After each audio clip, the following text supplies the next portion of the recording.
Hello and welcome back. So this time I'm going off the Disney rails, and this time I'm covering Batman. And I'm kicking things off with the first Tim Burton film from 1989, starring Michael Keaton, Jack Nicholson, Kim Basinger, Billy D. Williams, Robert Wool, and of course Pat Hingle as Commissioner Gordon and Michael Gough as Alfred. So there we have it. Let's start off with what I love about it. I love this movie. Just watched it recently the other day, and this movie still holds up. This is the Batman I grew up with. I grew up with the Tim Burton films. I grew up with the animated series back in the 90s. And let me tell you, I get nostalgia for this one particularly. First and foremost, I still think Michael Keaton is my favorite Batman to this day. I mean, his voice is just so intimidating. It just is not even funny. It's great. It's brilliant. I also like the dark tone Burton went with for this film, and let me tell you, it works. It felt like a Batman movie.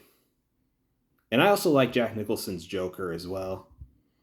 And I love the whole rivalry back and forth between Batman and the Joker in this one. So well done. And I love the chemistry between Bruce Wayne and Alfred. This to me felt like a Bruce Wayne and Alfred chemistry right there that worked so well. And Kim Basinger is great as the love interest in this movie, as Vicky Vale. And Robert Wool as the whole news reporter guy trying to get every info he can on Batman. And of course, no one wants to tell him because they all think it's far-fetched. Even though they know it's true that there is a Batman going around attacking criminals. And of course, along the way, the Joker comes along. Or basically, Jack Napier, before he becomes the Joker, works for Carl Grissom, played by Jack Palance, who does a great performance in this one as well. And let me tell you, when it all starts off with the Axis chemical stuff, that's when things really go down. Right there, and it's really good.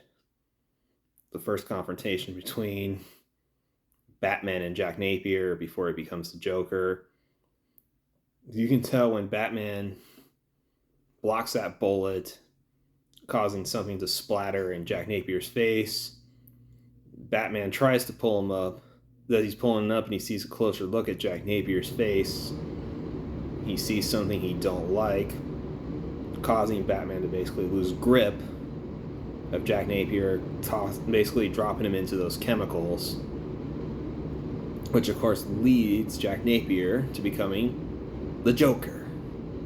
And let me tell you, great transformation, the plastic surgery and all that. And of course, you figure out Bruce Wayne definitely has something on him that keeps him from moving forward and like being reserved and not sharing things with Vicky Vale. I get it. I can kind of relate because I've had that feeling before too growing up. It's understandable. I can relate. I've been there. It's not an easy thing to go through, but I get where they come from, though. And that's what matters most. But Vicky Vale is still persistent. Still loves Bruce Wayne. And of course, the whole museum moment there where Joker unlaunches gas and then messes all the paintings up, meets Vicky Vale, nearly splatters Vicky Vale with chemical, and Batman, just in the nick of time, saves her life. Including, a nice drive in the Batmobile. Let me tell you, this is still my favorite Batmobile to this day. I absolutely love this Batmobile.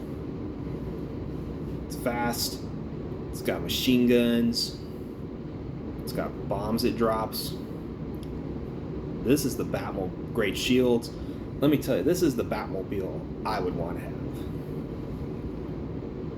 This is the Batmobile I would want to have. Hands down. And of course, this leads to Batman delivering what's causing all these unexpected deaths from products from the Joker. And so he gives the combination stuff of what causes all that to Vicky Vale to give to the press. Press prints the paper out that Batman has cracked the case. And of course, this upsets the Joker, giving him a name to his pain, Batman. And let me tell you, you know it's going to go down. So of course, this time Bruce Wayne, when he comes to apologize to Vicky Vale for being so reserved, flaky, not as open, Joker comes in, interrupts all that. And so of course, Bruce Wayne and the Joker get to meet face to face in person. And of course, Bruce Wayne fakes getting shot. And yeah, leaves a little message from Batman. And of course, eventually down the road, Vicky Vale does learn from Knox that Bruce Wayne is messed up because he had a rough childhood growing up. His parents were murdered right in front of him. And of course, that does happen in the comics, that Bruce Wayne's parents were murdered right in front of him when he was a kid. So that made sense. And of course, Bruce Wayne only trusts Alfred. And that's understandable, because who wouldn't? And of course, one performance that gets overlooked is Billy D. Williams. I know he wasn't much in the movie, but I thought he was great as Harvey Dent.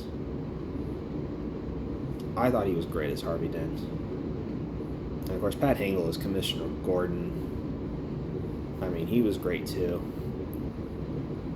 I mean, him and Michael Gou were the only two that stayed in all four of those movies.